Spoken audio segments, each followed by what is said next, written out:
WV Uncommon Place. This podcast is a variety podcast that houses numerous series to cover mental health, empowerment, podcast framework, and various intimate series to get to know the hosts.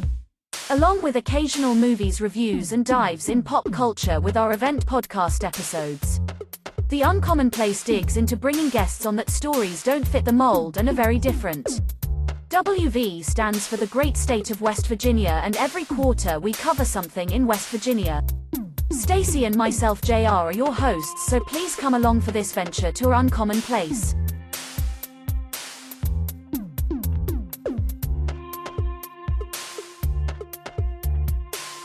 Welcome to West Virginia Uncommon Place. Today we're going to talk about an episode with Laura Gareipy. Laura Gareipy and I did an episode sometime last year. And I got myself wound up, and I had a lot of different type of life coaches that I was interviewing. And with doing life coaches, I always try to find the life coach that has a twist to them, something that makes them set themselves apart. And at the time, she was transitioning between a lot of different things that she had going on in life. And the one key thing that happened here is communication stopped. When I was ready to produce this episode or let it go out to the public, she stopped communicating with me. So this episode, where it is a great episode, it got shelved because obviously me and this lady were not able to come to any agreement on when to put out this episode. I sent numerous overtures to her and she never replied back to anything. So you guys are getting this episode now. I hope you guys enjoy it. And once again, this is an episode from out of the archives. It was one of those ones that was shelved, and I just gave you the reason why it was shelved. And once again, thank you guys for supporting West Virginia Uncommon Place. Welcome to West Virginia Uncommon Place. Today I have with me Laura Gareipy. I actually pronounced it correctly. How are you doing, Laura? I'm doing fabulous. How about yourself? Doing pretty good. How's COVID-19 been treating you? Not too bad, fortunately. My family and I have been relatively healthy, and hopefully that continues. How about yours? We've been doing pretty good. I move around too much with work to ever settle anywhere. I got closed in Ohio for about 30 days because they had a state mandate where if you left, you couldn't come back, so I stayed. So, Laura, you have something really amazing going on in life. You have a blog, you have a podcast. You're what we call a media mogul. You have so much going on that I would like you to explain what your title is. When I found you on a podcasting guest site, you had a special title that drew me to you. And what was that title? Oh, geez. Now you're making me think of what I have on that website. Normally I just say I'm a business owner. Sometimes I bill myself as a collaborative content writer. Which title did I use? It involved the word freelance. Oh, I'm a freelance coach. Is that? Yes. Yes. And let me tell you what freelance that makes me think of. I come from a corporate structure. I'm built up. I was bred for what I do. When I see freelance, I see freedom. I just saw freedom there. Now, you have many different businesses going on. Inside some of the things that you cover freelance basics, money management, client acquisition, mindset mastery, business and life coordination, and so much more. So this is what I need you to do real quick. Could you tell the audience about yourself? Let them know how you got started in this, how you built this empire. Yeah, well, thank you for calling it that. Sometimes I think it's more like a small town, but we'll grow it to empire status. We will. Okay. I'm Laura. I'm 35. I live in Central Florida. And in late 2017, I realized I had had enough of corporate life. Unfortunately, I experienced a death in the family at that time, and I had 3 days of bereavement time, which sucked. It just wasn't sufficient to pay my respects and process my grief. So 3 months later, I turned in my notice. I did not have a clear plan, but I had a few coins in the bank. So I figured I had 12 to 18 months to figure it out. I started a blog because it seemed like, hey, that's what you should do if you want an online business. But beyond that, I kind of let things unfold organically. About a few months into the blog, I got paid for my first guest post, and a little light bulb went off. I said, geez, if I can replicate this process, I can actually earn a living and stop, running through my savings. So not long after that, I landed my first recurring client, and within a couple months after that, so we're getting towards the end of 2018 here, I was starting to make a couple grand a month, so it's not life-changing money, but I said, okay, I'm on the road to being able to sustain myself with this. And then say mid 2019, I had fully replaced my corporate salary. So I was making between 5 and 7K a month. And I was starting to kind of set my sights on, making that next level, hitting that 5-figure per month range. Yeah, I mean, that's basically how I got started. There's obviously lots more to tell from there, but I don't want to ramble too much. Okay, that's understandable. All right, so here's what I want to get into. On your website, which is I have two. So I okay, have two. I have everydaybythelake.com. That's for my official LLC. It's my writing business, how I got started. And I have beforeyougofreelance.com, and that's my freelance coaching business and resource hub. Okay, so let's dab into that real fast, if you don't mind. Um, I'll tell you, audience, we're sitting here, we're on Zoom, and we're on a video. We can see each other. I'm moving my hands around, and I got a microphone halfway off the edge. And Laura's looking at me. She just gazed. She's right there. She can see me. So I'm just moving my hands around, saying, "Let's talk about this and that." These are the things that you never see behind the scenes. So, could you tell us about before you go freelance? Yeah, so in 2020, early 2020, I realized I wanted to diversify my income streams. And moreover, I wanted to help other people enjoy the same personal and professional satisfaction and freedom that I had gotten from freelancing. I mean, freelancing has given so much to my life that I wanted to pay it forward to other people. So beforeyougofreelance.com was born. It took a while. It was in development for quite some time. So I started preparing content for it ahead of time. And when we launched, we had like 20 blog posts and 20 podcast episodes, and I'm still adding to it. So it's really just meant to be a resource hub for new and aspiring freelancers. Okay, so explain freelance because you have to understand the common person when they hear freelance, they're thinking of let's go to something comic book related, Spider-Man. We're not going to talk about Spider or Peter Parker. We're going, he was a freelance photographer, but we're Sure. going to talk like Eddie Brock, the guy that was Venom. He was kind of a freelance reporter. So could you explain freelancing in your realm? Sure. So, yeah, I think you're right that there is a lot of misconceptions and misunderstandings about what freelancing is. But honestly, it's really very simple. So, it's the exchange of money for a service that you provide independent of a traditional employer-employee relationship. So, if you do something for someone and you're not actually hired on as an employee for them and they pay you, technically you did that freelance. Okay, and that's a good explanation there. So, inside this business, how can you help the average person that wants to make income outside of that 9 to 5? Because that's the whole thing that attracted me. I'll never break the 9 to 5 because I'm structured like a square, like a Jolly Rancher. I got round edges, but I got those sides there that are structured. But for someone else that wants to break free of the 9 to 5 or things that just hold them down, because it seems like there's a lot of creativity involved in what you do. And There is, yeah. and in my line of work, there's no creativity. It's bare bone and dry. It's the same thing I did 10 years ago. I'm doing it today, just with an iPad in my hand. So, So Before You Go Freelance exists to help people establish a solid foundation. I think not only is there a lot of confusion about what freelancing is, but there's a lot of confusion about how to get started. There's so much information out there to wade through that it can be overwhelming to someone when they're just starting to think about doing it. So my job is to kind of cut through some of that noise and get them on a path to getting established faster. I okay. benefited personally from coaching and mentoring, and so I want to help other people struggle less. Okay, so it's like a consultant to a degree, a coach at the same time. Because that's one thing I do want to say, audience. A consultant and a coach are two different things. Um, Consult probably on the business aspect, coach on the day to day things in life. Correct? Yeah, I mean, I think it really depends on what the client needs. Like sometimes they are incredibly business savvy and other times not so much. So my role to help them, I'm basically a chameleon and I have to adapt to whatever it is that they need in the moment. Okay. Now, let me ask you this. Can you tell us about, because I don't want to give everything away because I want them to go over to your website, and sometimes my mind gets foggy. What's your website again? It's beforeyougofreelance.com. Okay. Um, could you tell them about a few things that you offer inside of this? Because I named a bunch of them earlier, I know. But could you tell the audience? Because I have people that skip through the podcast. So, like, I hear this section, I hear that one.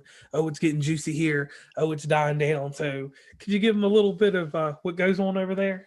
Yeah, absolutely. So right now I've got a blog and a podcast that get regularly updated. There's fresh content on one or both of them pretty much every week. And I am actually starting a YouTube channel. So videos will be embedded into the blog posts coming soon, if that's your preferred way to learn. Then I also have more information about my coaching program if you'd like a little bit more tailored one-on-one assistance. Okay. Okay. See, you got it all well rounded. That's what I was telling you about yourself earlier. We had a conversation earlier, and I was explaining to her the difference in some people and then other people becoming moguls. Okay, so with this podcast, because that's what's interesting. Inside this podcast, can they only get it on your website? Is it available on other streaming services? How does that work out? It's pretty much available everywhere. I mean, I wouldn't say everywhere because there's more podcast streaming services than I possibly imagined when I got started, but it's on iTunes and Stitcher and Pandora and Amazon and Google. It's on the big ones. Pandora and iHeart? It should be on iHeart and Amazon as Not well. Pandora. Pandora's still knocking at the door. What do you mean? Pandora Music? Pandora has a podcast now too. Yes. A lot of Yeah, so people. I Yeah. So submitted to that. Yeah. okay. All right. So most definitely plug that podcast real quick. And let me say this, audience. We choreographed this dance. It's called Plug and Plug, and then I'll plug for you. Can you plug that podcast so that they know where to get that exactly? Because we talked Yeah, about it, but you didn't give the name. You're right. I appreciate your setting me up like this. It's called In a Freelance Minute, and it's a micro podcast. So if you've got 2 or 3 minutes, you can listen to an episode and get in and get out and get what you need. And that's good because I mean I do lengthy podcasts. I've cut them back to 30 to 45 minutes, but a micro, I could just do that in my workout or just waking up out of bed, just turn on my speaker or something and just listen to it. So here's a question about your podcast. Do you have an Instagram that they can follow to find you, Twitter, Facebook, or something that people can get attached to their podcast? Because your podcast is another focal point to everything you do. So I'm really active on Twitter, but I use it for my business as an umbrella. So for everything I do, and that handle is at Everyday Lake. So you can find my podcast episodes getting posted on there pretty regularly. And you're on another prominent business site. Yes, sir. I'm on LinkedIn, and you can find me using my full name. You can't search for my podcast on LinkedIn, but you can find me by my name. And you can find her full name if you go to her website. Yes. Yes. All right. So we've covered that. Now it is time for everydaybythelake.com. What's going on over there? So honestly, I have not been updating that with fresh content. It exists as an advertising tool for my writing business. There is a blog there, but my focus really is on the other brand right now in terms of content creation. Okay. But if you're interested in seeing where I've been published, that's there. Okay, so that's another avenue just to get to know you a little bit better. So, here's the thing that I always ask everybody. I call everybody content creators because that's what you guys are. I'm not a content creator. I'm the Larry King of this thing. I just sit here and ask you a few questions and you give me answers and then I twist them around later. So, what's in store for you in the future? Because you have all this going on, but there's always something else. Is there a book? Is there going to be something prolific? What's the next step? I You know, I, understand building the brand, oh yeah. but what's next? What's the next big thing? Well, the next big thing is replacing much of my writing income with my coaching income. So I'm trying to make that pivot. I don't want to let go of writing completely, because I think to be an effective freelance coach, I need to keep my finger on the pulse of freelancing. But I would like to definitely change things up in that regard. In terms of a book, I have thought about it. I don't know if it's on my radar for 2021, but it's definitely on the distant horizon.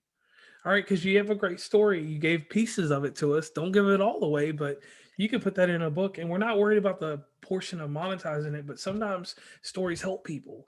And that's one Yes. thing I always try to tell other people when they come on my podcast. You never know. Like your podcast tomorrow could help some dude in Nebraska or help a lady in Wyoming. I'm saying these desolate places because they're not where I live. So. Hey, I just got approached by a woman in Nigeria who found my podcast, and I thought that was just awesome. Right. So you see the impact of what you do.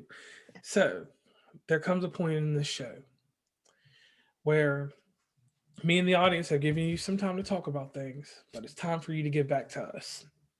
Um, Once on my show, I had a guy from New York, and I'm sorry, I didn't mean my show, I meant everyone's show. Um, he was a rapper from New York, does pretty good numbers. His music really doesn't matter, but he could solve a Rubik's Cube in 40 seconds. I had a lady come to me and tell me that the sound of a Coke can opening, like even in a commercial, that carbonation just said click or whatever, drives her insane. She'll stop her car on the interstate and wonder what's going on in life. If she's in a grocery store, she'll go to Target and shop after that instead of going to the grocery store. I had another lady that came on that wrote books about smut, and she takes like she goes to the Goodwill and she'll buy pictures and she'll put rhinestones and glitter on them and resell them on eBay. It's pretty Um, industrious. yeah, it is. I had another lady come on and tell me that she doesn't have a great memory, but she can remember you by an article of clothing as long as it has a brand to it. So if it's a Hanes shirt, she'll never know you. But if it has like I have a little boat on mine, she'll remember that I wear Nautica. So she always will know me by Nautica JR. She won't know me as JR, the podcast or anything like that, but she'll just know me as Nautical JR. That's it. So I was like, that's really not a hidden talent or a secret, but I guess it works. So, Laura, you're on the pressure cooker. It's your turn. God, secret or hidden talent. I've been racking my brain since you mentioned something like this might be happening. And I'll give you another second to think about it. And here's one that everyone knows about me. I live in West Virginia. So, West Virginia, we're older, so you'll understand when I use this terminology.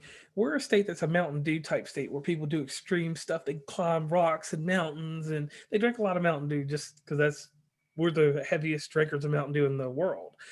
But I have a very bad characteristic. I cannot swim. But let me tell you the crazy thing about this is I have no fear. I have a certain fear of the water, but I go to beaches, I go everywhere, I go to Florida, I go anywhere. I go out there on rocks and can slip into the water. So that's one thing that's crazy about me on that level, that I don't have a fear of that water. But there's one thing I do not like in life, and that's beats. If you offer me beats or send me beats in a picture on Messenger, I'll block you on Messenger and still be your friend on Facebook. If you send them to me Diner Dash somehow, I'll be your friend in real life. I'll just unfriend you from any events I have. Um, so like those are my two things there that they're not a secret anymore because I talk about them in every episode. But those are like my two key things that are weird, that I can't swim, but I go into crazy areas of water, knowing that I have a great girlfriend that'll save me. But if she's not with me, I might die. Well, try not to do that. And I'll remember not to ever share anything beat related with you. I think my problem is I'm just way too transparent with people. So I'm trying to figure out something that I've never told anyone. All right, so I'll go a little About. deeper now so you have a little bit more time to think. Here's one. I am and when I say this, I'm talking about movie projectors. I'm talking about like a small movie projector, like the size of a Coke can. It's called a nebula capsule. I am a Pico projector aficionado. I know everything about, like I showed you a screen earlier. I put a projector the size of a Coke can up to that, I show it in different places. I do different events with it. Heck, I even play podcasts on it for people. Um, I am so in depth in projectors that I don't even like to buy TVs. That's another secret that people don't know. I don't really care too much for TVs or anything because I can put it always up on a projector and I can get 100 to 200, 300 inches out of that. So that's another thing about me. But the projectors are really small. Okay. So I can listen to the same set of songs on a loop day in and day out for months on end in the background when I'm working and not get bored. Like I don't need any kind of variation. I have a favorite artist, I listen to it, keeps me in the zone. Why mess with it? Oh wow. That's that's hard. I mean, I'm just gonna give my take real fast and we'll wrap it up on that part. Like I listen you can find my playlist anybody on Apple music or whatever, JR3650SP if you want to find my playlist. But my playlist is so diverse that I can't just listen to the same four songs.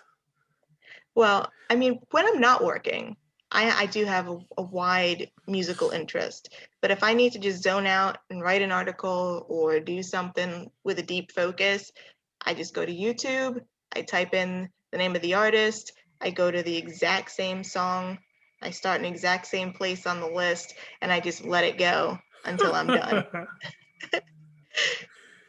Okay, I can go with that, and that's I mean that's kind of tough. I mean I'm gonna somewhere down the road that you're gonna be one of those people that I talked about, right? Sure, why not? I mean, I don't know.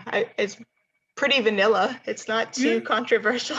right. But it's something like that to stay in the zone, just a few songs. That is because like I'm serious. My playlist once again, guys, is over on Apple Music, and that is one thing I do want to say real quick, guys. I always do this inside of every other podcast. I am an Apple fanboy. If you do have Google, you can message me on Facebook Messenger. It's all fine. But anyway, back to what we were talking about. Sorry about that. I just had to. I like blue messages. I don't like green. But anyway, um, so you have both the websites. You have the writing portion that you used to do heavily that you've stopped. You're a consultant here and there, and you're a life coach. Uh, but one thing I liked about what you said about yourself on your website is you coordinate life. Your life you handle life coordination. Excuse me, guys. I got a little choked up on that one. And one thing I did want to ask you, mastery. Mastery is one of the things that you cover in your focus here with BYGF. Can you explain that?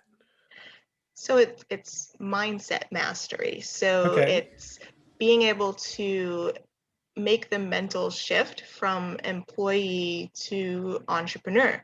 Um, it's very different. You have a certain set of expectations and ways that you go about doing and thinking about things when you're someone else's employee than you do when you're running your own show, and you have to. And so it's breaking through the employee thinking and really embracing the fact that you now own a business. Okay. And it can be tough depending on how deeply rooted some of your beliefs are about work. Okay. I can go with that.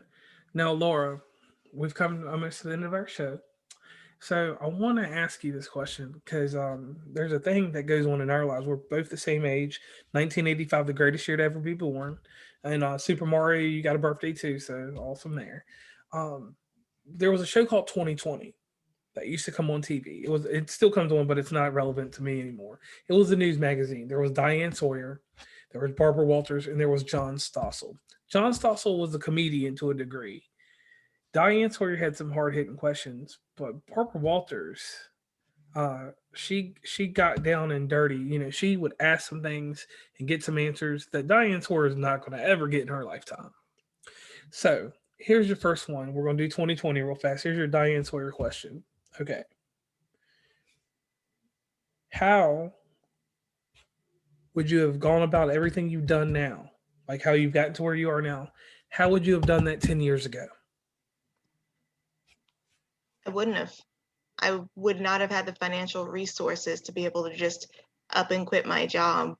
Um, it really required having a nest egg. I mean, I suppose I could have built it on the side and gone from there, but just flat out quitting my job to kind of wade through the self-employment waters to see what felt right, I could not have done that 10 years ago. I just had, way too of a precarious financial situation at that time.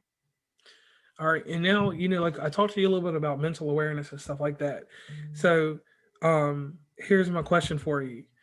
Um, how, excuse that noise. I know you probably heard it too. I'll edit that out. I'm not really going to edit it out. But anyway, how do you stay mentally focused?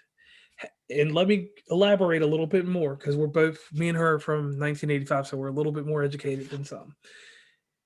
And I had to throw that out there because I love people that are born in 1985. I'm sorry, it's not very often.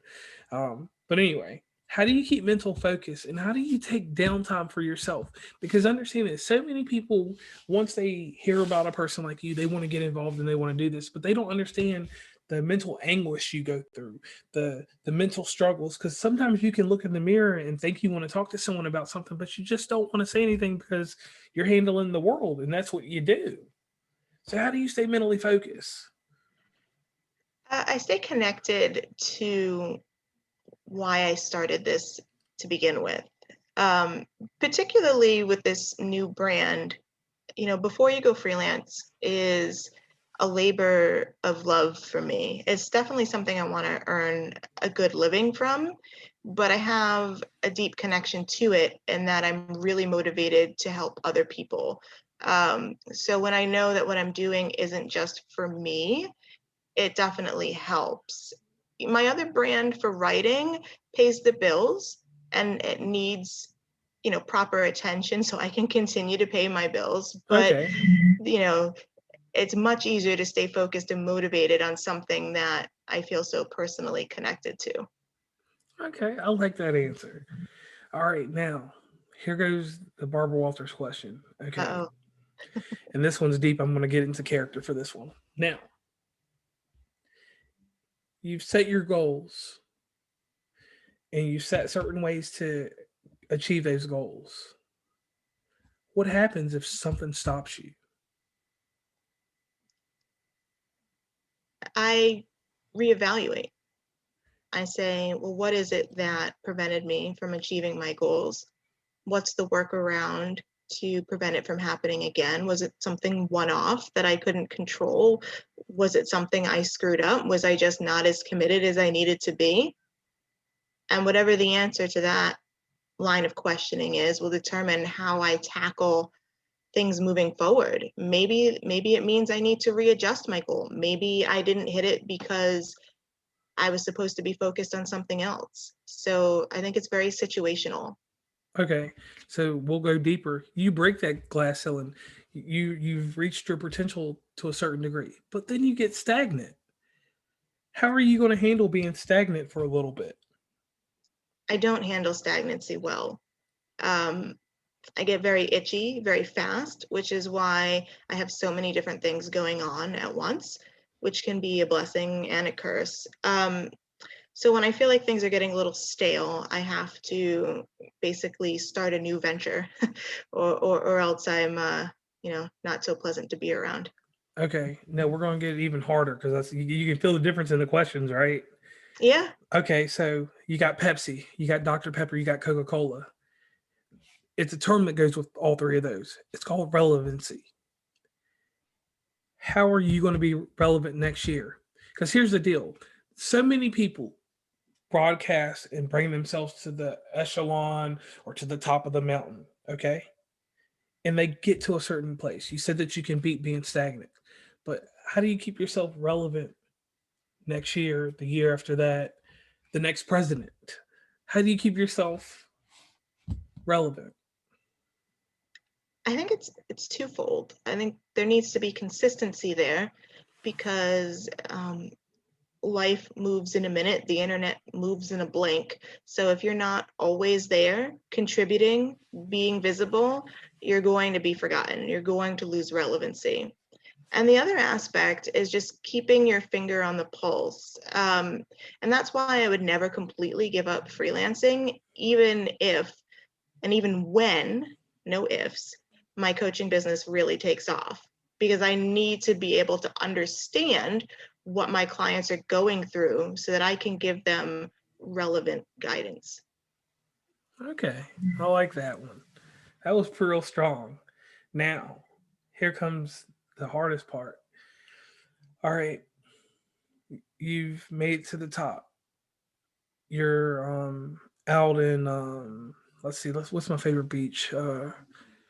Forget it. We'll just go with Ocean City, Maryland. There's a billboard and you're advertising all the way from wherever you live in Maryland right now. You're advertising. What's on your billboard, and how is it relevant to what we're talking about today? What's on your billboard? Some sort of question that appeals to emotions, like, are you feeling stuck? Have you always wanted to be your own boss, but you don't know how? Um, and then a call to action. Come to my website, call me. It doesn't have to be complicated. So you got to grab their attention and then tell them what to do. Okay. So you had that. That was a concise. That was a straight to the point answer there. Now, outside of all this stuff, one thing that nobody ever asks anybody, like, after your day's done, how do you feel? Like you personally, like you've done everything you can do for whoever you're working for or working with, because you don't work for anybody, you work with.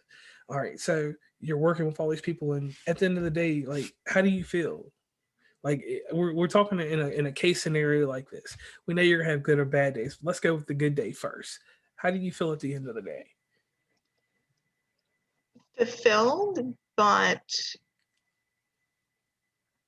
antsy to achieve the next things on the list. Okay, not like an imposter syndrome type deal, but Oh, I mean, sometimes that comes out. I think that comes up for everyone to a point, but I wouldn't say that I feel that often, especially not on a good day. Imposter syndrome mostly strikes on those crappy days. okay. So how are you gonna handle the bad day, or how do you handle the bad day?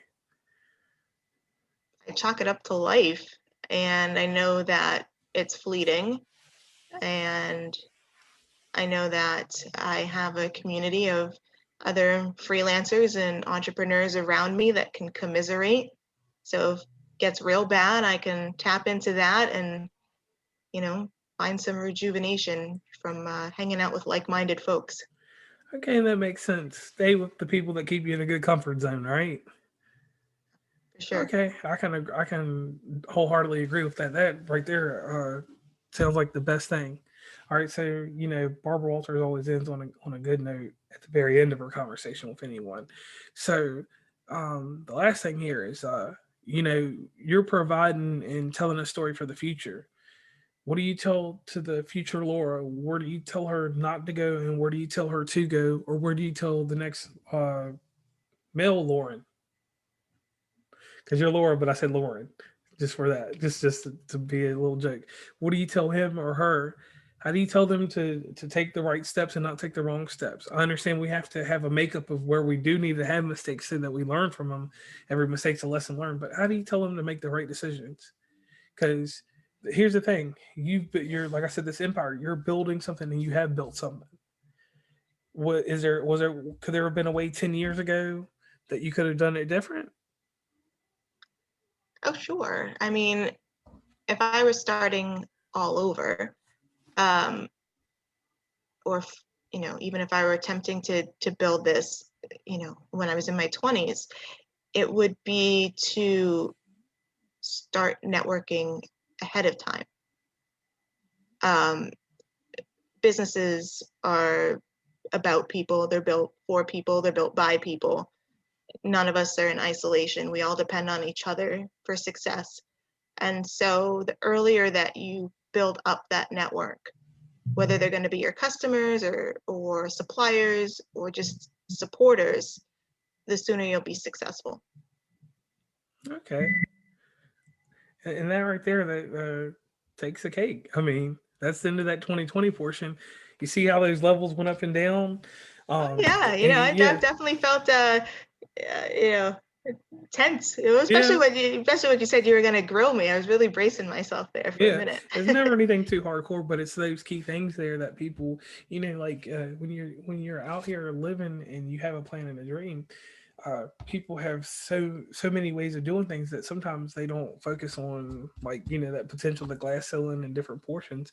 And I always remember when 2020 was on, if you listen to the way that Diane Sawyer talked to her, I called it a mid-tier guest, and then you listen to how Barbara Walters talked to someone at the very end, it started getting edgy.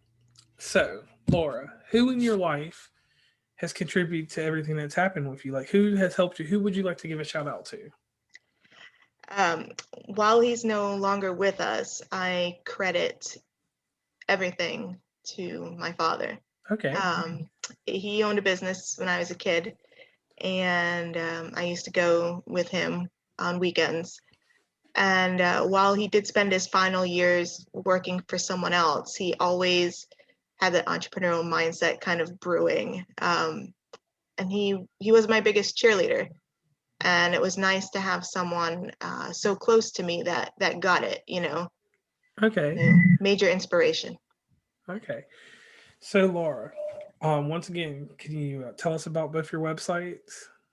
Yeah, absolutely. So if you would like to learn more about my writing business, you can find that at everydaybythelake.com. And if you're more interested in becoming a freelancer, you can find that information at beforeyougofreelance.com. Okay, and once again, I want to thank you for being a West Virginia Uncommon Place. I really enjoyed my conversation. Thanks so much for having me. All right, thank you. Please follow WV Uncommon Place on Instagram, Tumblr, Twitter, TikTok, where we have some great content, Facebook, LinkedIn.